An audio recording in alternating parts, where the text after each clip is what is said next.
శిరీష్ భరద్వాజ్ అనారోగ్యంతో మృతి. లంగ్స్ డ్యామేజ్తో హాస్పిటల్లో మృతి.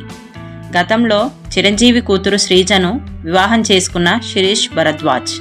చిరంజీవి చిన్న కూతురు మొదటి భర్త శిరీష్ భరద్వాజ్ అనారోగ్యంతో కన్నుమూశారు.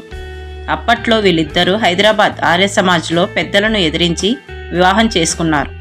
ఆ తర్వాత ఇద్దరి మధ్య మనస్పర్ధలు రావడంతో వీళ్ళిద్దరు విడాకులు తీసుకున్నారు. 2012లో తనను వేధిస్తున్నారంటూ శ్రీజ శిరీష్ భరద్వాజ్పై కేసు పెట్టిన సంగతి తెలిసిందే కదా. ఆ తర్వాత 2014లో శ్రీజ శిరీష్ నుంచి విడాకులు తీసుకున్న సంగతి తెలిసిందే. ఆ తర్వాత వీళ్ళిద్దరూ మరో వివాహం చేసుకొని జీవితంలో సెటిల్ అయ్యారు. అప్పట్లో వీరి ప్రేమ, పెళ్లి, విడాకులు చిరంజీవి నటించిన ఓ సూపర్ హిట్ సినిమాను గుర్తుకు తెచ్చాయని అప్పట్లో కొందరు చెవులు కొరుక్కున్నారు. ఈ నేపథ్యంలో శ్రీజ మొదటి భర్త అనారోగ్యం కారణంగా లంగ్స్ దెబ్బతినడంతో మృతి చెందడం తీవ్ర విషాదకరం.